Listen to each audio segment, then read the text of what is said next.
இந்த பொள்ளாச்சி பாலியல் வன்வழக்குல இந்த தீர்ப்புங்கிறது இன்னைக்கு வழங்கப்பட்டிருக்கு. குற்றவாளிகள் 9 பேருக்கும் தண்டனைங்கிறது உறுதியா இருந்துச்சு. தண்டனையுடைய விவரம் இப்போது அறிவிக்கப்பட்டிருக்கிறது. குற்றவாளிகள் 9 பேருக்கும் சாகும் வரை ஆயுள் தண்டனை அப்படிங்கிறது விதிக்கப்பட்டிருக்கு.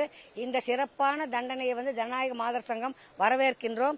இந்த தண்டனையின் முழு விவரத்தையும் நமக்கு பின்னாடி தெரிவிப்பாங்க. சம்பந்தப்பட்ட குற்றவாளிகள் 9 பேரும் சாகும் வரை ஆயுள் தண்டனை விதிக்கப்பட்டதை மனப்பூர்வமா ஜனநாயக மாதர் சங்கம் வரவேற்கின்றோம். பாதிக்கப்பட்ட பெண்களுக்கு 85 லட்சம் இழப்பீடாக வழங்கப்பட்டிருக்கிறது. இன்னும் கூடுதலான தொகையை ஒதுக்கி இருக்க வேண்டும் என்பது ஜனநாயக மாதர் சங்கத்துடைய கோரிக்கை. இந்த வழக்கினுடைய தீர்ப்பு என்பது எதிர்காலத்தில் இந்த மாதிரி சீரழிவு கலாச்சாரத்திற்கு செல்லுகின்ற இளைஞர்களுக்கு ஒரு பயத்தை ஏற்படுத்தக்கூடிய தீர்ப்பாக இருக்க வேண்டும் என்று நாங்கள் நினைக்கிறோம். இனி வருங்காலத்திலே இந்த மாதிரியான பாலியல் வழக்குகளிலே குற்றம் சாட்டப்பட்ட குற்றவாளிகள் அனைவரையும் விசாரித்து இந்த மாதிரியான ஒரு சிறப்பான தீர்ப்பை வழங்கிய நீதிபதிக்கு ஜனநாயக மாதர் சங்கத்தின் சார்பாக வாழ்த்துக்களை தெரிவித்துக் கொள்கின்றோம். சார், பொள்ளாச்சி என்று சொன்னாலே வெளியூர்காரங்க எங்களை கேவலமா நினைக்கக்கூடிய அந்த சூழ்நிலை இருந்தது. அந்த நேரத்தில் நாங்கள் பல்வேறு போராட்டங்களை நடத்தினோம்.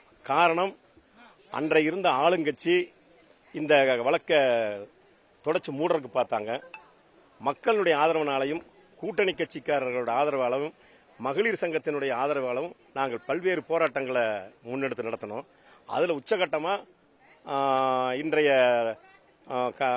பாராளுமன்ற உறுப்பினராகவும் இருக்கிற திராவிட முன்னேற்ற கழகத்தின் துணை பொதுச் செயலாளர் கனிமொழி அவர்கள் அன்றைக்கு அந்த போராட்டத்தில் தலைமை கழகத்தின் உத்தரவின் பேரில் கலந்து கொண்டார்கள்.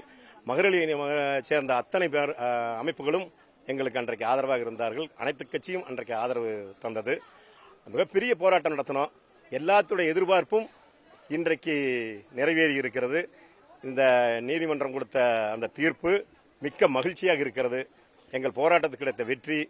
திராவிட முன்னேற்ற கழகத்தின் தலைவர் ஒவ்வொரு முறையும் சொல்லிக் கொண்டிருந்தார், இந்த பொள்ளாச்சி இந்த கொடுங்கோலாட்சிக்கு காரணம் பொள்ளாச்சி பார்த்தா போதும் அப்படிங்கிற மாதிரி சொல்லிட்டு இருந்தாரு. அது இன்னைக்கு நிறைவேறி இருக்கிறது. நல்ல தண்டனை இன்றைக்கு கிடைத்திருக்கிறது. இது இந்த குற்றம் செய்ய வேண்டும் என்று எண்ணுபவர்களுக்கெல்லாம் ஒரு அச்சத்தை உருவாக்கக்கூடிய அளவுக்கு இன்னைக்கு இருக்கு. கடந்த ஆட்சி காலத்திலே அன்றைக்கு இருந்த முதல்வர் அவர்களால் தப்புவிக்கப்பட்ட ஒரு சிலர் இன்னும் இருக்கிறார்கள். அவர்களையும் இந்த வழக்கிலே சேர்த்து அவர்களுக்கும் தண்டனை வாங்கி கொடுத்தால் இன்னும் மகிழ்ச்சியாக இருக்கும்.